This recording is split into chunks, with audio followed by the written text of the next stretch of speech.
these are real evils that we're fighting today. And I think it's because we haven't put those firm lines in the sand and said, no, actually, there is such a thing as right and wrong. Well, this is the thing I love about, and this is where religion comes in, right? Because I used to be an atheist. And then exactly what you just said about there's something divine about marriage, and exactly like you said, there's such a thing as sin. Everything you're talking about is religious. You're completely correct. You eventually, if you're going to wake up and be the kind of person who has hard parameters and said, this is right, this is wrong, it's very difficult to do that without then turning and understanding that has to come from God. Who else is going to decide what is right and what is wrong? And people say, oh, well, they're all man-made religions. Well, then why does it go against so many of the wills of man?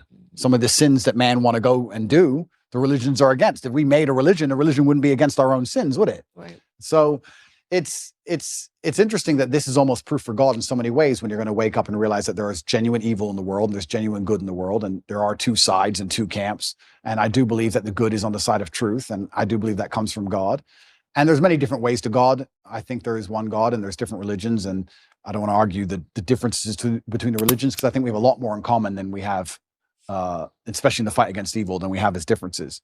But yeah, it's super interesting. And you're right. Firm lines are absolutely not really required. And if we don't have them, it's why society ends up in the position it's in, with so many subjective lines and your truth, my truth, the truth. And you're completely correct. It's not very often I sit with somebody who I feel like says something and I feel corrected, but you're right. Live and let live is hijacked. Yeah. It's hijacked. And it's unfortunate that me as a person now, especially, and maybe this is more of a personal thing. Maybe this is more of a personality trait, where I'm in the position I'm in. I'm saying what I believe is the truth, and I'm out here trying to help people, and I'm saying about the difficulties I went through in my life so others don't have to go through them, just as you said. But if somebody doesn't want to listen to me, I'm like, okay, you don't want to listen to me. I don't care. You do what you want.